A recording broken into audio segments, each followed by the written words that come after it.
Time for our weekly conversation with pride of the Jaguars running back Fred Taylor. Week 15, Jets, Jaguars. You know, Fred, if the Jaguars win two straight games, that's what they call a winning streak. Imagine that. Wow. Yeah, I mean, you'll take it however you can take it, right? Take it as it comes, man. Win pretty ugly. It does not matter. A win is a win, especially for all Jaguar fans around the world. Last week wasn't pretty, but they found a way to get it done.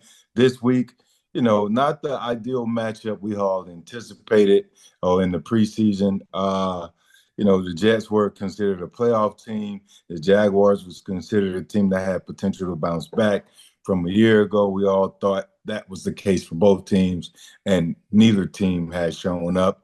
And but you still have a matchup. If we go back to 4 years ago, this was a matchup that the team that won or lost it would get the first pick. And here we are again with those same potential implications. But we'll see how it goes.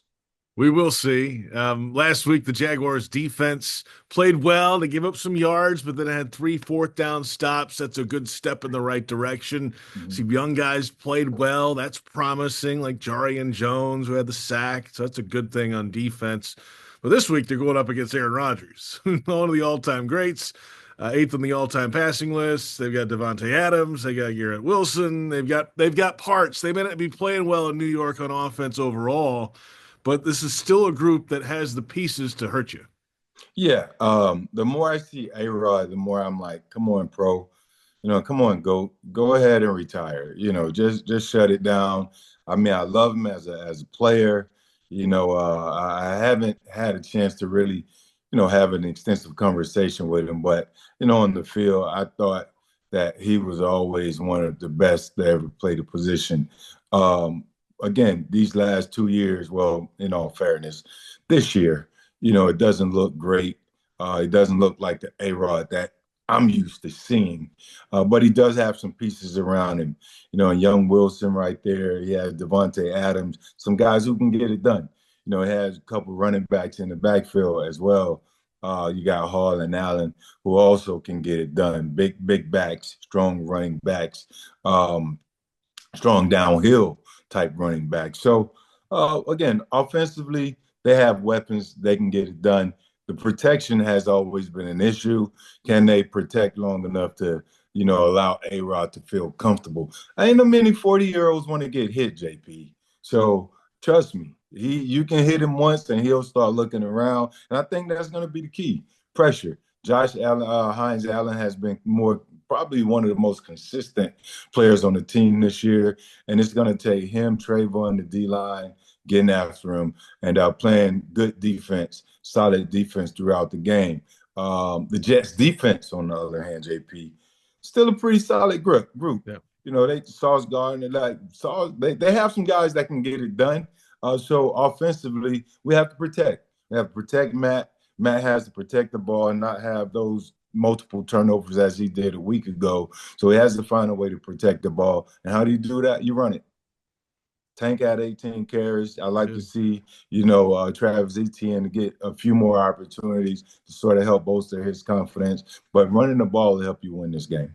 Fred Taylor with us. I mean, you got to do that early, though. They had 9 You got to rushing do it yards in the early. first half last week. I mean, you can't do Yeah. that. They threw the ball twice in the direction of Brian Thomas Jr. in the first half. No catches. All that Yeah. came in the second half. So, yeah, I get the Texans or whoever they played last week was on the field forever. But, I mean, when you have your opportunities, you got to hit those players earlier in the game. Yeah, that's been the theme for this team this entire season is their first quarter, first half offensive woes. I don't recall to date of record actually a NFL team that sort of had these sorts of dismal starts, to their ball games throughout the entire. It's been this way the entire season.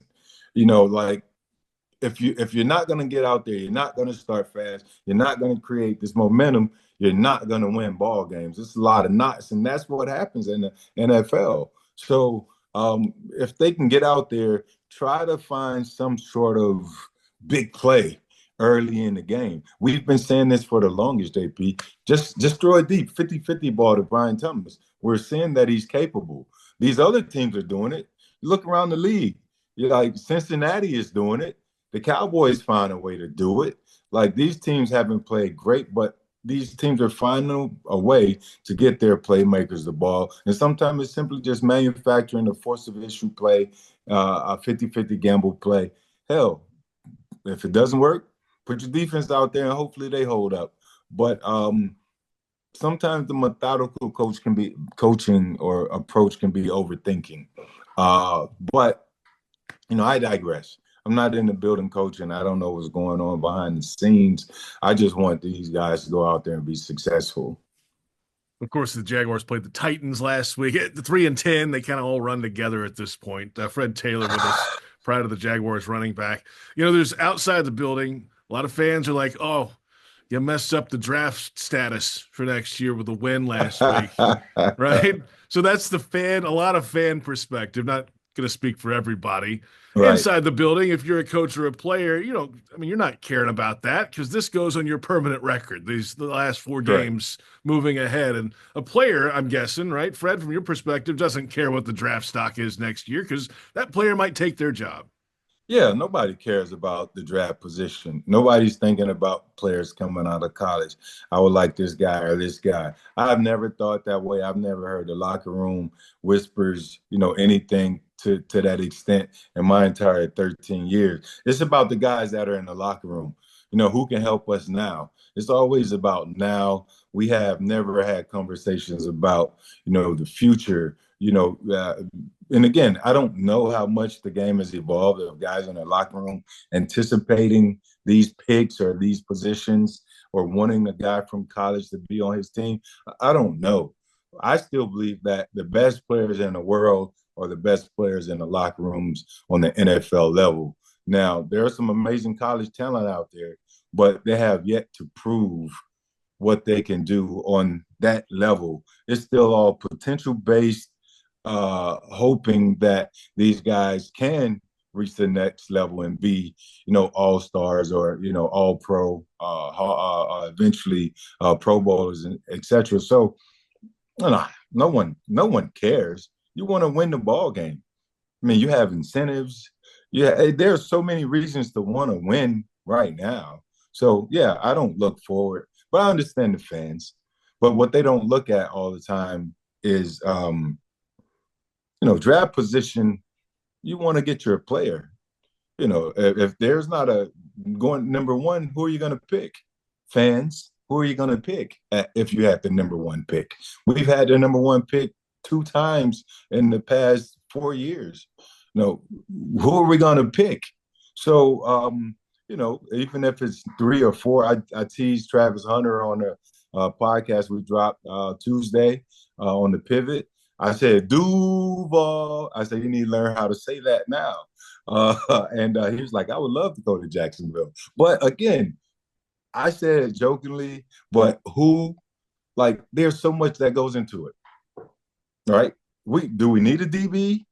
Do we need a receiver? Like, what position is he going to play? Like, The what answer is yes to both, but yes, go ahead.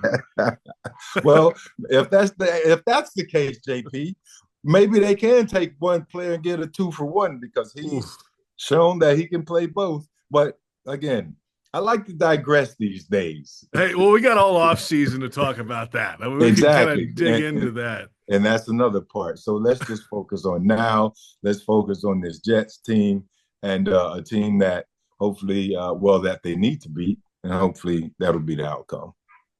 Fred, great stuff as always. It's a pleasure each and every week, and we'll see you in the post game.